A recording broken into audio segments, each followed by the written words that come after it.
जय माता मित्रों, आज આપણે રાજલ ધામ આવી પહોંચ્યા છે, જે કચ્છ જિલ્લાના ભચાઉ તાલુકાથી 5 કિલોમીટરની દૂરમાં રાજલમાનું ભવ્ય મંદિર આવેલું છે, જે ભજનવાડી તરીકે પણ જાણીતું છે। ત્યાં આપણે આવી પહોંચ્યા છે। ત્યાં આપણે આજ માતાજીના દર્શન કરીએ। ચાલો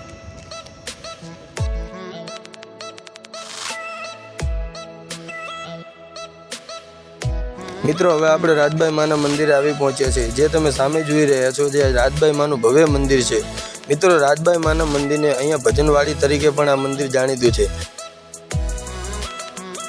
મિત્રો, દર રવિવારના દિવસે અહીંયા રાજભાઈ માના મંદિરે ભજન કીર્તન કરવામાં આવે છે, એટલા માટે અહીંયા આ મંદિરને ભજન ધામ પણ કહેવામાં આવે છે।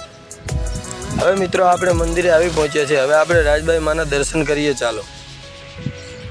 અને મિત્રો, અહીંયા રાજભાઈ માના મંદિરના ભોપાશ્રી બધાભાઈ કરશનભાઈ રબારી છે, તેમનો કોન્ટેક્ટ નંબર પણ અહીંયા આપ્યો છે, તમે જોઈ શકો છો।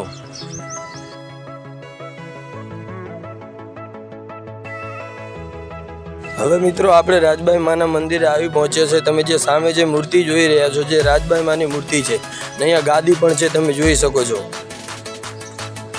હવે મિત્રો, આપણે માતાજીના દર્શન કરીએ। ચાલો મિત્રો, રાજભાઈ માના દર્શન કરવા માટે લોકો દૂર દૂરથી માતાજીના દર્શન કરવા આવે છે અને ધન્ય પામે છે, અને માતાજી તેમની મનોકામના પૂર્ણ કરે છે।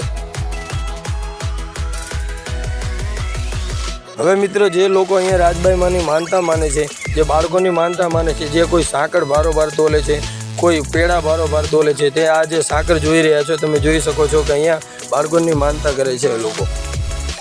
હવે મિત્રો, આપણે અહીંયા જે જૂની વાવ આવેલી છે ત્યાં જઈએ, જે ઘણા વર્ષો જૂની વાવ છે, ત્યાં આપણે એ વાવ જોવા જઈએ। ચાલો। હવે મિત્રો, આપણે જ્યાં અહીંયા વાવ આવેલી છે ત્યાં આપણે આવી પહોંચ્યા છે। હવે આપણે વાવ જોઈએ। ચાલો। આ જે તમે જોઈ રહ્યા છો, જે ઘણા વર્ષોથી જૂની વાવ છે, તમે જોઈ શકો છો। અત્યારે તેમાં પાણી નથી, તમે જોઈ શકો છો, આ વાવ છે ઘણા વર્ષો જૂની।